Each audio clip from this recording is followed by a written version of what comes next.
खरंच खूप धन्यवाद आणि माझ्या या सन मराठीच्या या कार्यक्रमाला तुम्ही इतक्या इतक्या संख्येने आलात त्यासाठी खूप खूप तुमचे आभार. मला माहिती आहे हिवाळा चालू झाला आणि तरीही गरम होते कारण येताना मलाही खूप गरम झालं. तर तुम्ही पाणी तुम्हाला काही दिलं की नाही? पाणी चहा दिला ना? नाही तरी पण माझ्यासाठी प्लीज घ्या ना. पिहू पिहू माझी मुलगी दे ना.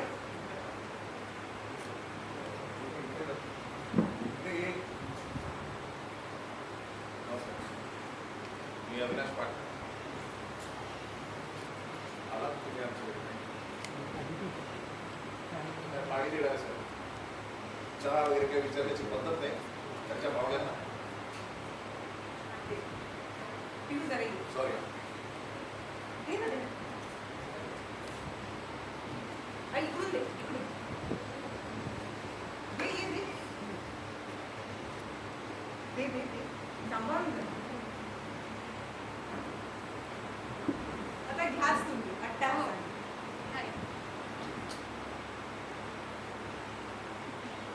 खाली ठेवला तरी चालेल. दे ना.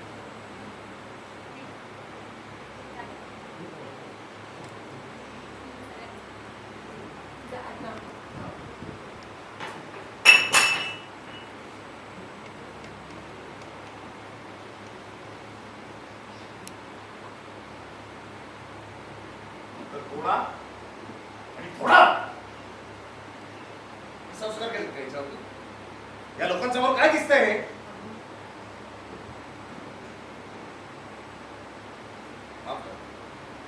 जोडायचं म्हटलं ना तर सगळं काही जोडतं.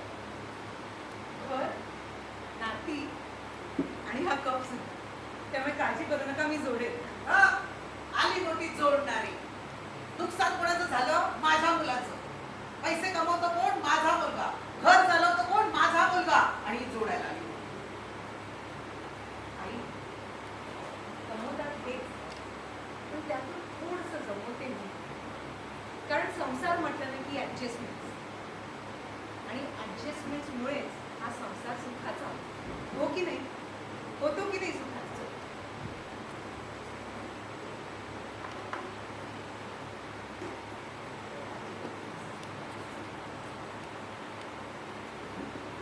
कधी मुलगी, कधी बहीण, पत्नी, कधी आई, अशा अनेक भूमिका मी निभावते. पण या भूमिका निभावताना कधी कधी मी स्वतःलाच विसरते. कधी पती, सासू सासरे, नणंद, दीर, जावई, भाऊजे या सगळ्यांच्या इच्छांमध्ये कधी कधी मी माझी स्वप्न विसरते. पण हा त्यांचा चेहऱ्यावरचा आनंद पाहिला ही मात्र सुद्धा. तुम्हा सगळ्यांचं पुन्हा एकदा स्वागत. धन्यवाद.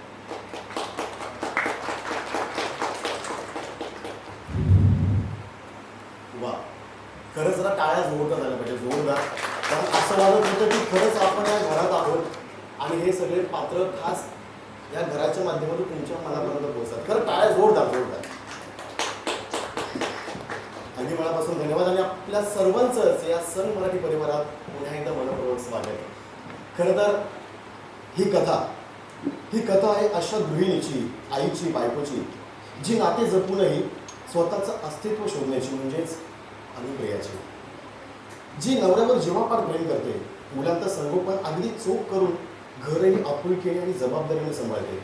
ही अनुप्रिया संवेदनशील, नम्र आणि तिच्या काळजीभाऊ स्वभावामुळे अविनाशसोबत त्यांनी प्रेमविवाह केला. जो मजबूत कौटुंबिक संबंधामुळे कठोर असला तरीही आई आणि कुटुंबासाठी नेहमी तत्पर असणारा अविनाश. कितीही संकट आली तरीही ठरवलं तर सगळं काही जोडता येतं, मग ती नाती असू, प्रेम असू किंवा कप. पण अशी ही विचारधारणा असणारी अनुप्रिया आपली स्वप्न बाजूला ठेवून संसारासाठी ॲडजस्टमेंट करते. कारण नात्यात कॉम्प्रोमाइज नाही तर ॲडजस्टमेंट असतं तरच संसार सुखाचा होतो, असं त्यांचं म्हणणं आहे. पण या सगळ्यात तिची मुलगी पिहू मात्र आपल्या आईच्या स्वप्नासाठी नेहमीच मोठा आधार बनून उभी असते. अशी सुंदर कथा मी संसार माझा रेखिते येत्या 1 डिसेंबरपासून सन मराठी वाहिनीवर आपल्याला पाहायला मिळणार आहे. आणि माझ्या मते आपल्याला सर्वांनीच प्रोमो पाहिला असेलच. जो आज सोशल मीडियाच्या माध्यमातून प्रचंड व्हायरल होतोय, प्रचंड प्रेक्षकांचं त्याला प्रेम मिळतंय. तर आजही या सुंदर सोहळ्यामध्ये सुरुवात आपण करणार आहोत या प्रोमोने. चला तर पाहूया त्या मालिकेचा प्रोमो. अशी अनुप्रिया, म्हणजेच अनुप्रिया ही भूमिका ज्या साकारतायत त्या अभिनेत्री दीप्ती केतकर यांना विनंती करतो आपण यांच्यावर यायचं. त्यानंतर हुकुमशाही प्रवृत्तीचा, स्वार्थी आणि प्रत्येक चुकांसाठी अनुप्रियाला जबाबदार धरणारा अविनाश, म्हणजे आपल्या सर्वांचा लाडका अभिनेता हरीश दुधाळे यांना विनंती करता आपण मंचावर यायचं आहे. आईच्या पंखांना बळ देणारी, तिच्या पाठीशी खंबीरपणे उभी असणारी पिरू, म्हणजेच आपली आभा बुडस यांना विनंती आहे आपण मंचावर यायचं आहे. स्वभावाने लालची, स्वतःच्या मुलाला मुठीत ठेवणारी, अनुप्रियाचा नेहमी तिरस्कार करणारी दुर्गाबाई, म्हणजेच ही भूमिका साकारणारी अभिनेत्री संजीवनी जाधव. द टाळ्या जोरदार. हे सगळे कलाकार अभिनयाच्या कौशल्याने आपल्या मनापर्यंत पोहोचतात, पण त्यांचे संवाद मात्र जास्त महत्त्वाचे असतात, कारण हे संवाद लेखनाच्या काळजातून मालिकेत उतरतात. आणि या मालिकेत प्रत्येक स्त्रीसाठी आपल्याला बरंच काही पाहायला मिळणार आहे, अनुभवायला मिळणार आहे. ही कथा ज्यांनी खऱ्या अर्थानं आपल्या लेखणीतून साकारली अशा या मालिकेच्या लेखिका रोहिणीताई इनावे. एकदा टाळ्या जोरदार होऊन जावं. आणि त्यासोबत या सुंदर मालिकेचे दिग्दर्शक रवी करमरकर सर, आपल्या सुद्धा विनंती आहे आपण मंचावर यायचं आहे. एकदा या सर्व अर्थातच या कुटुंबासाठी जरा टाळ्या जोरदार. आपल्या सर्वांना विनंती आहे आपण विराजमान होऊया. आणि खास आपल्यासोबत या मालिकेबद्दल काही गोष्टी जाणून घ्यायला आम्हालाही आवडेल, आपल्याला सुद्धा आवडणार आहे. त्यामुळे लगेच आपण पुढच्या सेक्शनकडे वळूयात. काही प्रश्न विचारणार आहे या मालिकेबद्दल. सगळ्यात पहिला प्रश्न आहे माझा रोहिणी आहे तुमच्याकडे. आजच्या या काळात हा विषय असा का निवडावा असं वाटला? सगळ्यांना नमस्कार. गेली जवळजवळ 30 वर्ष मी स्त्री केंद्रित मालिका लिहित आले आहे. आणि आणखी एक मालिका अशी मी अशा दृष्टीने मी कधीच कुठल्या मालिकेकडे बघितलं नाही. प्रत्येक मालिकेमध्ये काहीतरी वेगळं द्यायचा प्रयत्न केला आहे. आता आजच्या काळात म्हटलं तर कालचीच गोष्ट आणि कालचीच बातमी आहे की त्या डेंटिस्ट मुलीने आत्महत्या केली. तर मला सांगा की आज ही कालबाह्य गोष्ट आहे का? वैष्णवी हगवणेचं सुद्धा उदाहरण आपल्या समोर आहे. आणि तुम्हाला मी सांगू इच्छिते की आमचा एक ग्रुप आहे, जवळजवळ 2 लाख बायका त्या ग्रुपवर आहेत. त्यामध्ये त्या बायकांचे प्रश्न वाचून मला खरोखरच असं वाटलं की काळ बदलला आहे का? स्त्रीला स्वतःची जाणीव झाली आहे का की सहन करत राहणं हीच आपली नियती आहे, असं आजही स्त्रियांना वाटतं का? तर अशा या स्त्रियांना, कारण एक मुलगी आहे ती MBBS गोल्ड मेडलिस्ट आहे, तरी सासू सासऱ्यांचं वागणं, नवऱ्याचं विचित्र वागणं हे सगळं ती सहन करते. तर या सगळ्या स्त्रियांमध्ये आत्मभान जागं करणं, त्यांना शिकवणं की रोज एक नेम कर, स्वतःवर प्रेम कर, हे शिकवण्यासाठी, हे सांगण्यासाठी म्हणून ही कथा मी लिहिलेली आहे. आणि मला असं वाटतं की प्रत्येक स्त्रीला काही ना काही यातनं घेता येईल, शिकता येईल. नक्कीच, धन्यवाद. पुढचा प्रश्न आहे माझा अनुप्रिया, म्हणजेच दीप्ती यांच्यासाठी. रोजच्या भूमिकेतली दीप्ती आणि मालिकेच्या भूमिकेत अनु, तर या दोन्ही भूमिकेशी तुम्ही कसं रिलेट करता? वेगळी नाहीच आहे मी, तशीच आहे. म्हणजे घरी पण अशीच आहे मी. आणि अनुप्रिया आणि दीप्ती या सारख्या आहेत. म्हणून जेव्हा मला ही कथा ऐकवली गेली मला खूपच आवडली. फक्त फरक हा आहे की माझी फॅमिली, माझं कुटुंब हे मला खूप सपोर्ट करतं. माझं आणि माझ्या सासूबाईंचं म्हणजे टचवूड पण खूपच छान नातं आहे. आणि तेच माझ्या नवऱ्याबरोबरही होते की तो खूप सपोर्टिव्ह आहे, मुलगी पण सपोर्टिव्ह आहे. इकडे फक्त तो फरक आहे. पण काय ना, मालिका म्हटलं प्रेक्षकांपर्यंत ते आपल्याला पोचवायचं असतं. ती तो डेली सोप आहे, तर काहीतरी त्यात एक वेगळेपणा किंवा सेमच गोष्ट वेगळ्या पद्धतीने सांगणं हे गरजेचं असतं. थोडं ड्रामॅटिक जास्त असतं. तर हाच फक्त फरक आहे. सीन करताना मला खरंच तुम्हाला सांगायचं की मला असं वाटतं की ही मीच आहे. आणि जे काय चेहऱ्यावर हावभाव येतात किंवा जे एक्सप्रेशन येतात ते तसेच येतात, दीप्ती म्हणूनच येतात.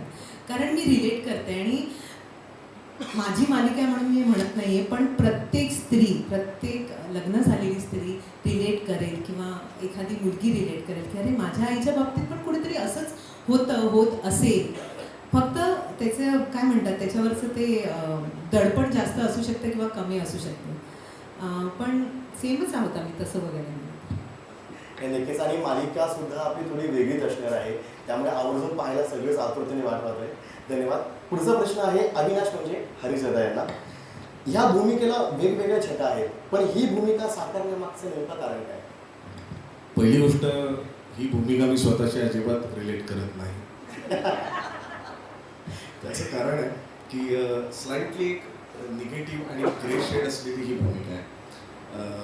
नट म्हणून मला कायमच स्वतःला त्रासात आणि प्रॉब्लेममध्ये टाकायला आवडत आहे. जसं आजही मी स्वतःला एका प्रॉब्लेममध्ये टाकलं आहे आणि आय एम ट्राईंग की हे पात्र अजून किती चांगल्या पद्धतीनं वठवता येईल.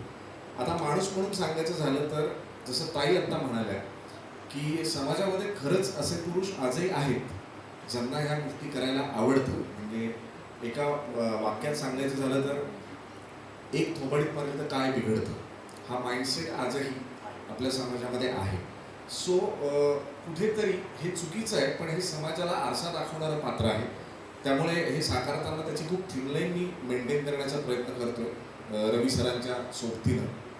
आणि दुसरी त्या पात्राची बाजू अशी आहे की परिस्थितीमुळे प्रचंड चचलेली माणसं असतात, त्यांच्या शोल्डरवर त्यांचं जे काही ओझं असतं, यामुळे अनेकदा समोरच्या माणसाला त्यांचं वागणं खटकतं, पण त्यांच्या पॉइंट ऑफ व्ह्यूने त्यांच्या मनात जाऊन जर तुम्ही विचार केला तर ते जस्टिफाय झालेलं असतं. अर्थात हिच्याबरोबरचं वागणं जस्टिफिकेशन नाही आहे, पण तरी अविनाश म्हणून मी माझ्या पात्राची बाजू घेणार. तर त्याचं जे चचलेपण आहे, त्याच्या आयुष्यात त्याच्या खांद्यावर ज्या जबाबदाऱ्या तो वाहतो, ही एक ह्या दोन्ही गोष्टी सांभाळणं तारेवरची कसरत आहे माझ्यासाठी. पण असे उत्तम सहकलाकार, उत्तम लेखक आणि उत्तम दिग्दर्शक, उत्तम प्रोडक्शन हाऊस आणि सुपरहिट चॅनल यांच्या मदतीनं मी हे आव्हान पेलतो. वा वा. आणि खरं तर मला टीमवर्क फार महत्त्वाचं असतं. एकाची भूमिका फक्त महत्त्वाची नाही, तर प्रत्येकाच्या भूमिकेतून ते सगळे पात्र एकत्र येऊन एक छान मालिका आपल्या समोर येते. आणि प्रोमोमध्ये पाहताना सुद्धा जाणवलं की तुमचा अभिनय, त्यांचा अभिनय, म्हणजे कुठे असं वाटत नाही की दुसरी कथा, ही आपल्याच घराची किंवा आपल्याच आजूबाजूला घडणाऱ्या कथेमधील ही कथा आहे. खूप छान. धन्यवाद. पुढे येणार आहे पुन्हा एकदा मी रोहिणी ताईंकडे. या मालिकेचा टायटल ट्रॅक लिहिण्यामागे काय विचार होता? अनेक मालिकांची शीर्षकगीतं मी लिहिलेली आहेत. तर असं असतं की तुमच्या कथेचं जे सार आहे ते त्या 8 ओळींमध्ये तुम्हाला लिहायचं असतं. त्याप्रमाणे म्हणजे प्रेक्षकांना सहज समजेल अशा भाषेमध्ये एक स्त्री जी संसार तिचा टिकवायचा आहे, त्यांनी स्वतःहून निर्णय घेतला आहे की संसार टिकवायचा, नाती टिकवायची आहेत आणि त्याचबरोबर तिचं एक स्वप्न आहे, स्वतःची सुद्धा एक ओळख असावी असं तिला वाटत असतं. ती ओळख ती शोधते आहे आणि प्रत्येकच स्त्री शोधत असते. तर ते एक स्वप्न या माझ्या शीर्षगीतातून दाखवायचा प्रयत्न आहे. आणि खरं शीर्षक खूप छान झालेलं आहे. निलेश मंगोलीकर यांनी संगीत दिले, खूप बेला शेंडे यांनी गायलं. वा. पुढचा प्रश्न माझा असा आहे रवी सरांना, या मालिकेकडे बघण्याचा तुमचा दृष्टिकोन काय आणि ही मालिका रिअलिस्टिक ते रिलेटेबल होईल यासाठी तुम्ही काय विचार केला? सगळ्यात पहिले मला सांगावं असं वाटतं की कुठलीही मालिका कोणाच्या एकामुळे घडत नाही. हेच टीमवर्क, आमच्या सगळ्यांचं टीमवर्क आहे. आमची creative project head Shweta Galande ती आता आहे मागे. श्वेता जरा पुढे येशील का? श्वेताजी, ही आमची main creative project head Shweta Galande. आणि पहिल्यांदा कॅरेक्टर तिने बघितले आणि रोहिणी त्यांनी बघितले, मग आम्ही बघितले. या मालिकेकडे बघण्याचा दृष्टिकोन जसं रोहिणीताई म्हणाल्या की समाजात आजही घडतंय, अन्यथा एवढ्या आत्महत्या झाल्या नसत्या किंवा असे पुरुष किंवा अशा मुली, अशा आई, अशा सासवा अशा दिसल्या नसत्या.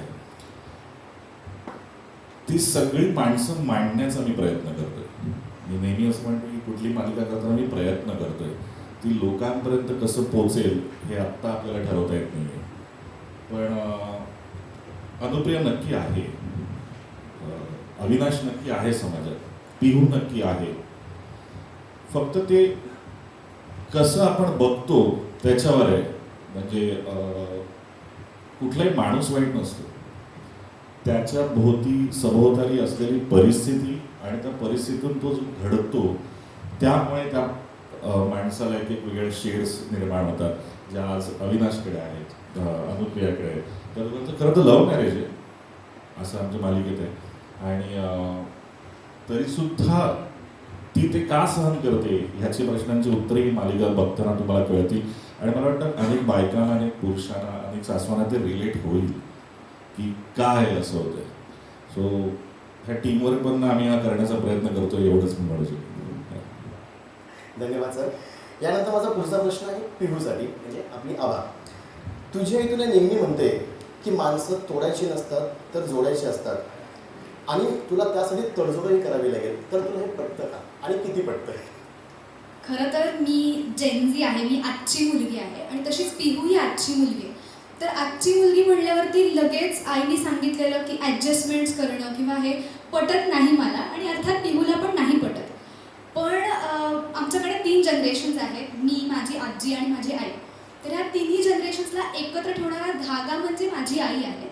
ती मला संस्कार शिकवते की का गरज आहे ॲडजस्टमेंट्स करणं, किंवा आपण एक कुटुंब आहोत म्हटल्यानंतर प्रत्येकाला समजून घेणं का महत्त्वाचं आहे हे ती मला सांगते. सो अर्थात मला सुरुवातीला ते निगेटिव्हच वाटतं की का मी हे सहन करू, का तू हे सहन करतेस.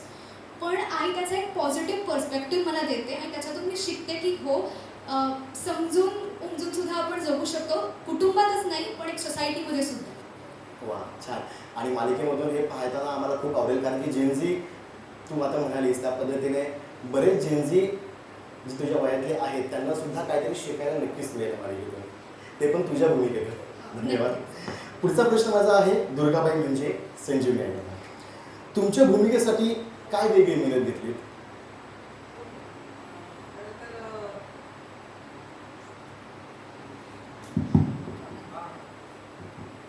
हॅलो. खरं तर ही भूमिका जरा वेगळी आहे. मी आतापर्यंत खूप भूमिका केल्यात, वेगवेगळ्या छटा असणाऱ्या वगैरे, पण ह्या मालिकेतली भूमिका करताना एक मला वेगळी कोणतरी दुर्गाबाई दिसते. म्हणजे खरंच म्हणजे अशा समाजात सासवा आहेत काही काही ठिकाणी, आणि ती वाईट नाही आहे, पण ती परिस्थितीमुळे म्हणजे थोडं तिला श्रीमंत सुना वगैरे हव्या असतात, आणि ती म्हणजे टी व्हीचे शो बघून बघून ती अशी झालेली, क्राईमचे शो बघून बघून तिच्या डोक्यात ते परिणाम झाले की सुना काहीतरी मला विष घालून मारतील किंवा काय करतील म्हणून तिला आपल्या हातातच ठेवले पाहिजे. आणि मुलांवर ते प्रचंड प्रेम असल्यामुळे तिला असं वाटतं की आपला मुलगा आपल्यापासून दूर जाईल. कारण आजकाल तुम्ही बघताच आहात की लग्न झाले की मुलं दूरच होतात, सगळे सासू आणि सासरा तिथे घरी सोडून वेगळे राहायला जातात. म्हणून तिचं असं सारखी भीती मनात असते की मुलांनी माझ्यापासून दूर जाऊ नये, म्हणजे सुनेच्या आहारी जाऊ नये, तो माझ्याच बरोबर राहायला पाहिजे, एकत्र राहायला पाहिजे. ही जी भूमिका आहे ना ती मी थोडासा अभ्यास करते, म्हणजे समाजात मी पेपर वगैरे वाचून वगैरे खूप असा अभ्यास करून मी भूमिका स्वीकारली आहे. आणि रोहिणीताईंनी त्याच्यात खूप वेगवेगळ्या छटा दिलेल्या आहेत, त्या मी करण्याचा खूप प्रयत्न करते. आणि सर तर आहेत, आमचं काही चुकलं वगैरे ते पटकन नाही असं करा असं करा, आणि खूप वेगळी भूमिका आहे ती. मला खूप मनापासून आवडली आहे. प्रेक्षकांना पण ही माझी भूमिका नक्कीच आतापर्यंत मी ज्या ज्या भूमिका केल्या त्या सगळ्या प्रेक्षकांना आवडलेल्या आहे. ही भूमिका नक्कीच आवडेल. आणि साथीला असले मोठे मोठे कलाकार असल्यामुळे तर प्रश्नच नाही आमचा. आमचे खूप छान होता सीन, तुम्ही बघालच, तुम्हाला आवडेलच नक्की. नक्कीच. कसं असतं, एखादी भाजी बनवण्यासाठी सगळे पदार्थ एकत्र येणं गरजेचं आहे, त्यामध्ये मीठ फार महत्त्वाचा घटक असतो, आणि त्या मिठाशिवाय चवच नसते. तसं या मालिकेमध्ये तुमच्या भूमिकेतून आम्हाला नक्कीच पाहायला आवडेल. नक्कीच. धन्यवाद. हे तिखट आहे, हे मीठ नव्हे. मुळात तिखट नाही, मुळात तिखट नाही, मुळात तिखट गोडच आहे. नंतरचा प्रश्न माझा आहे अनुप्रिया म्हणजे दीप्ती. आपल्याला तुम्हाला पण मुलगी आहे, पण या मालिकेत तुमचं आणि तुमच्या लेकीचं बॉन्डिंग कसं आहे? तिचं, माझ्या मुलीचं आणि माझं आणि हिचं आणि दोन्ही कम्पेअर केलं तर बॉन्डिंग कसं आहे? सारखंच आहे मला वाटतं, है ना. माझी मुलगी, फक्त माझी मुलगी जी आहे ती खूप कमी बोलते, ती पण कमी बोलते, पण मालिकेत खूप बोलते ती. आणि आम्ही आई आणि मुलगी नाहीच आहोत. आई आहे मी तिची, पण मैत्रीण आहे, आणि प्रत्यक्षात पण मी माझ्या मुलीची मैत्रीणच आहे, कारण आजकाल ते गरजेचं आहे.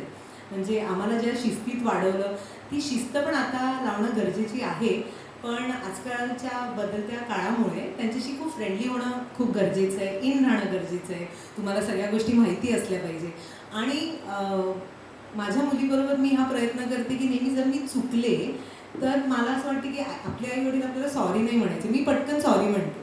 आणि पिहू आणि माझ्या बाबतीत पण असंच होतं की मी तिला समजावते पण तिच्याकडनं बऱ्याचशा गोष्टी शिकते पण, आणि तिला सॉरी पण म्हणते, ती पण मला सॉरी म्हणते. सो ते रिलेशन एकदम छान होऊन जातं, एकदम आपलंसं होऊन जातं. जरी ती भीती राहत नाही की ही माझी आई आहे, किंवा प्रत्यक्षात पण माझ्या मुलीला माझी भीती नाही. आणि मला वाटतं पिहू आणि आभा या दोघांनाही माझी भीती नाही. अजिबात. हो, म्हणजे आम्ही शिकतो एकमेकींकडनं.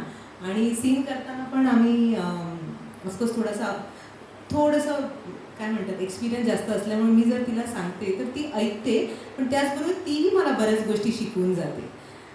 किंवा आत्ता ज्या पद्धतीने तिने इतकं छान उत्तर दिलं आणि I felt so proud about it. खूप छान, घाबरली होती आधी, पण तसंच आमचं नातं आहे, छान गोड. आणि मालिका म्हणजे सीन्स करताना पण आमच्या दोघींच्या बाबतीत आम्ही खूप बिनधास्त असतो. कारण हे मला सांगायचं आहे, सर ना रवी सरना खूप असं सूट देतात आम्हाला. मी त्यांना आत्तापर्यंत कधी एवढं बोलले नाही त्यांच्याशी. म्हणजे ते बघतात की बाबा करते का दीप्ती, हां ती करते ना, हां ओके मग आता देतोय मी सूट.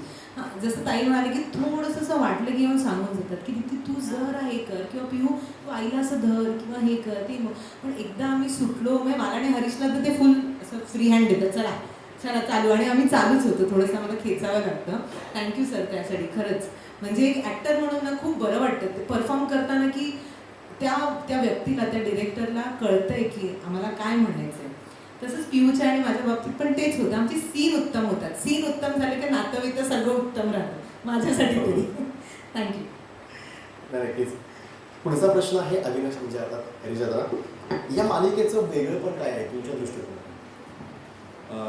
मला असं वाटतं की अनेक मालिका ज्या आपण पाहतो त्याच्यामध्ये जसं मी आधी म्हणालो की समाजाचा आरसा म्हणून घडलेल्या घटना आपल्याला मालिकेत बघायला मिळतात. अनेक स्त्रिया कनेक्ट होतात की हो हे माझ्या आयुष्यात घडतंय. पण एक स्टेप पुढे जाऊन आमच्या ज्या लेखिका आहेत त्यांनी त्याचे सोल्युशन देण्याचाही प्रयत्न केला. सो हे पात्र कुठेतरी त्या सगळ्या स्त्रियांचं प्रतिनिधित्व करणारं पात्र वाटतं, ज्या बायकांच्या मनात हा प्रश्न आहे की तू हे का सहन करतेस. आणि जेव्हा ही उत्तरं देते त्या प्रश्नांची, तेव्हा कुठेतरी त्यांचे प्रॉब्लेम सॉल्व्ह होतील ही आशा त्या सगळ्या स्त्रियांच्या मनात निर्माण होईल असं आम्हाला वाटतं मेकर्स म्हणून. कारण प्रत्येक वेळी काहीतरी आपल्या आयुष्यात वाईट घडलं की ज्या बातम्या आता आपण ऐकतो ते टोकाचं पाऊल उचललं जातं. पण मला असं वाटतं की डेफिनेटली 10 पैकी 9 मुलींना तरी हे वाटेल की जर ही सोल्युशन देते ना, आणि ही माझी मैत्रीण आहे, माझी सखी आहे, आणि हिच्या सोल्युशनवर माझा विश्वास आहे ना, तर मी टोकाचं पाऊल नाही उचलता कामा. आणि हे जर एका जरी मुलीला वाटलं तर तो आमचा विजय. बरोबर. आणि पुढचा प्रश्न रविताईंना आहे. आपण एक स्त्री आहात, त्यामुळे तुमच्या विचारातून एक सुंदर लेखणीमध्ये साकारलेली ही मालिका सगळेच पाहणार आहेत. परंतु या मालिकेमध्ये किंवा ही मालिका लिहिताना त्यात तुमचं आवडीचं पात्र कोणतं?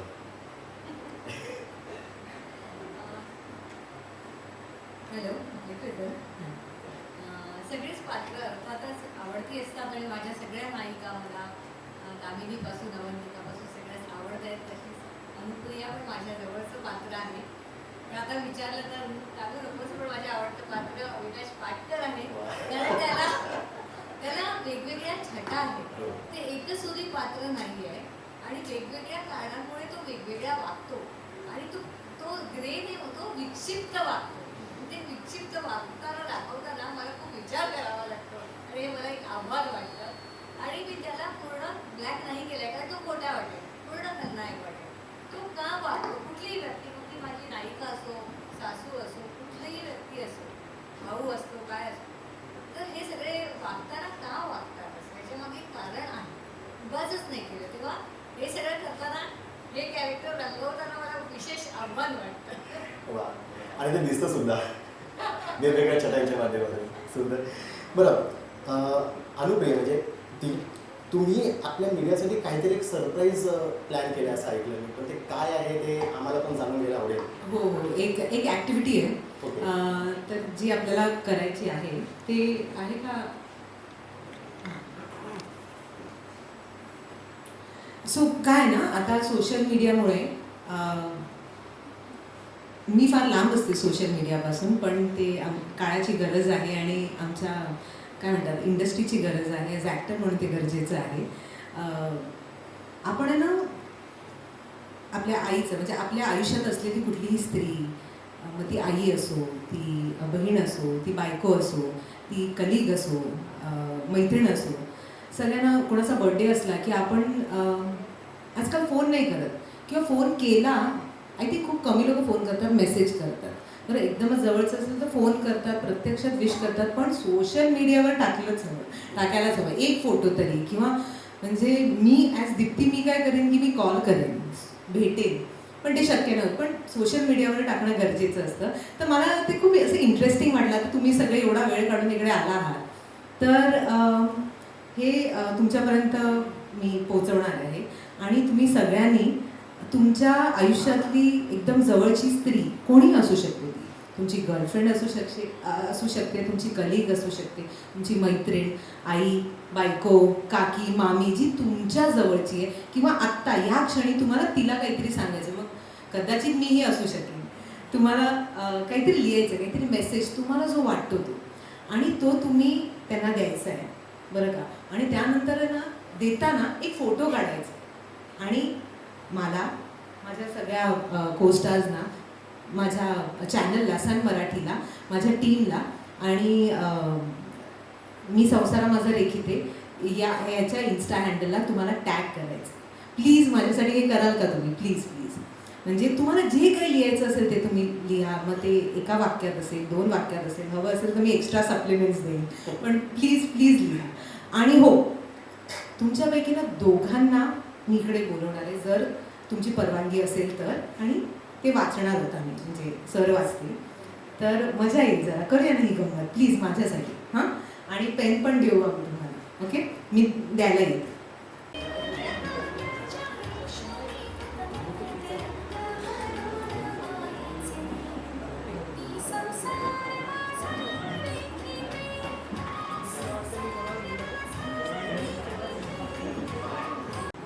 माझं नाव विनय पवार, सगळं प्रीमियर म्हणून आईसाठी काहीतरी लिहिले. आज मला चान्स मिळाला. प्रिय आई, तू खूप काही करतेस, कधी कधी चिडतेस, पण त्यामध्ये सुद्धा तुझं प्रेमच असतं. माझ्या वाढदिवसा दिवशी माझ्या आवडीचं जेवण तू करतेस, आणि तुझ्या वाढदिवसा दिवशी सुद्धा आमच्याच आवडीचं जेवण करतेस.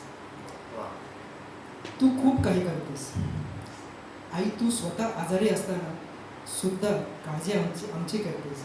आई, तू खूप काही करतेस. वा, खरंच सुंदर. वा.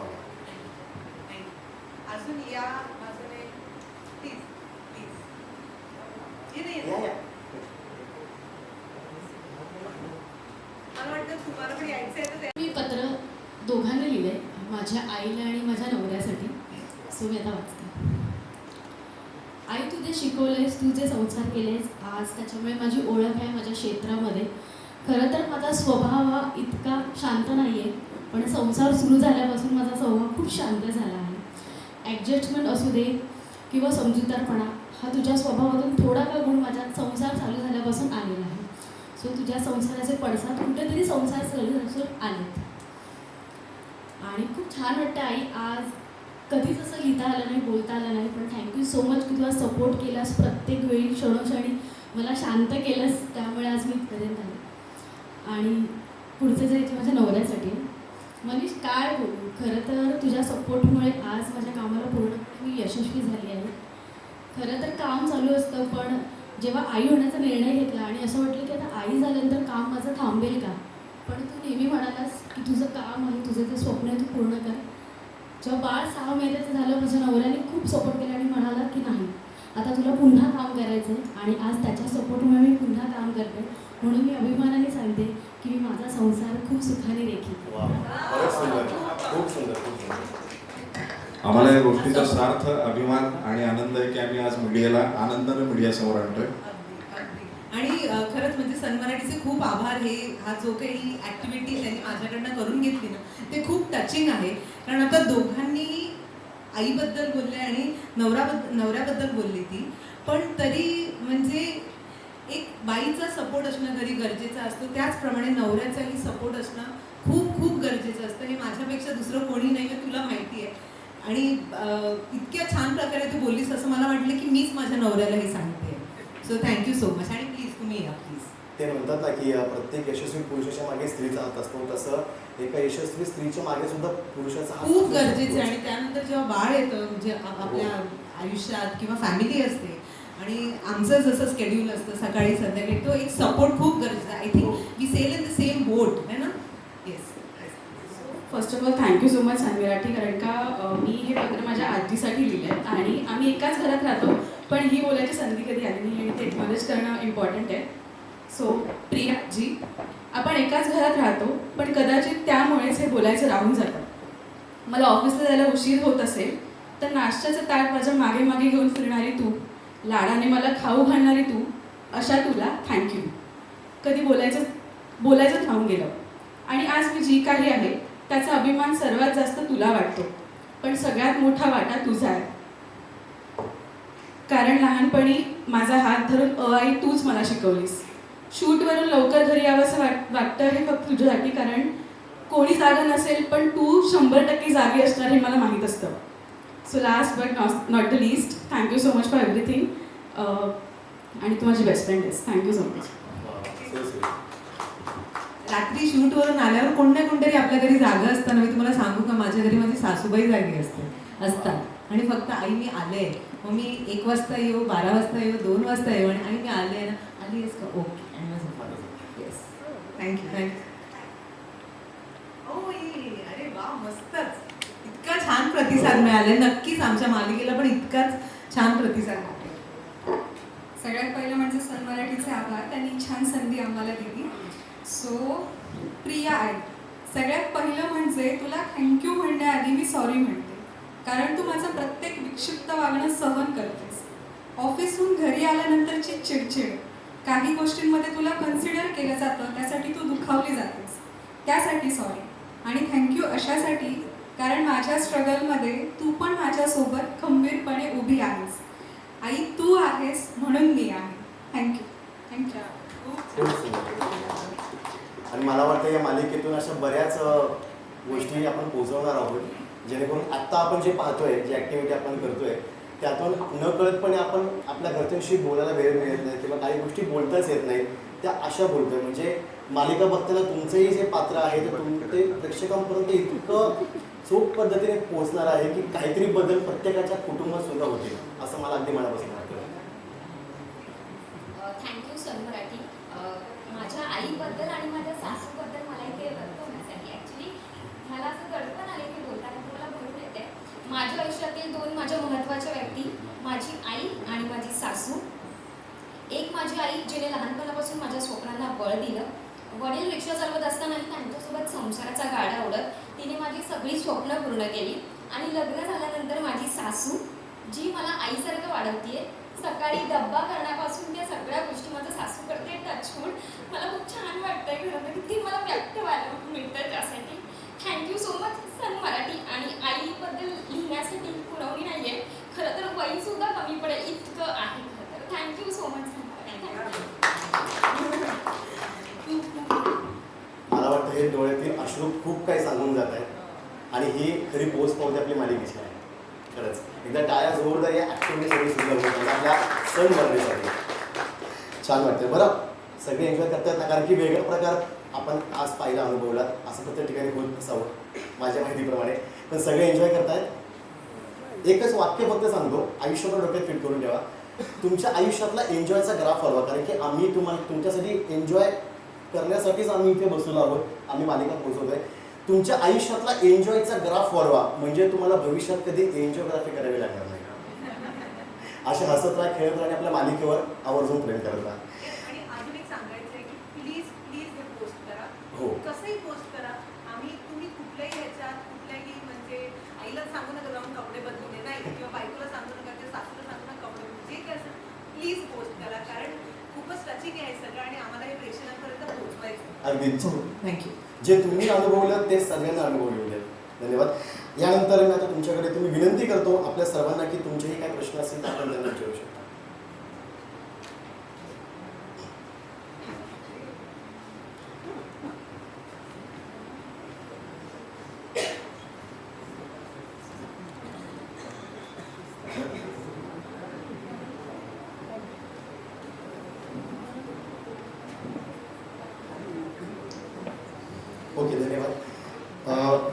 आपण एक छान फोटो सेशन घेणार आहोत. मी तुम्हाला सगळ्यांना विनंती करतो आपण थोडं तर उभं राहूयात आणि छान आपली आठवण कॅमेऱ्यामध्ये पेट करूया. एक फोटोशूट आपण घेणार आहोत.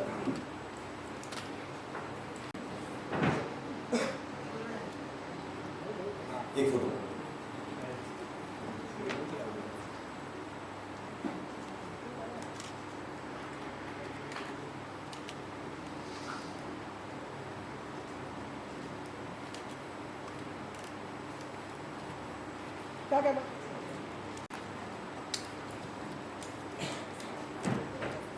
आमचं कुटुंब इतकं लहान नाही आहे, आमचं कुटुंब खूप मोठं आहे. माझं कुटुंब.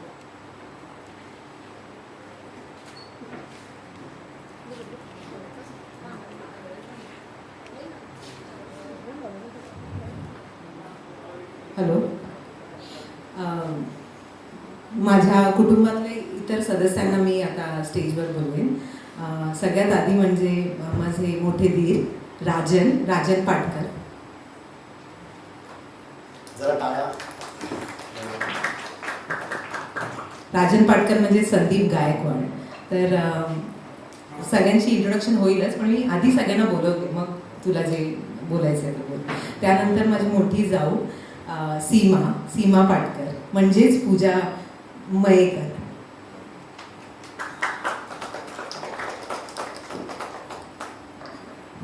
आणि मग माझी नणंद म्हणजे रेवती पाटकर, प्रणिता.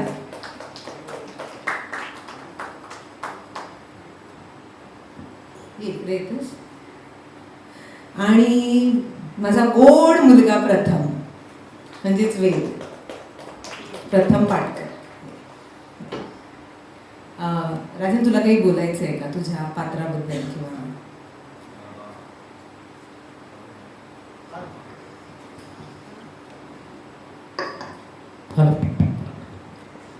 नमस्कार, मी संदीप गायकवाड. मुलामध्ये मी रविदादा, रोहिणीताई आणि ओव्हरऑल यातल्या बऱ्याच लोकांबरोबर कामं केलेली आहेत आणि ही खूप उत्कृष्ट टीम आहे.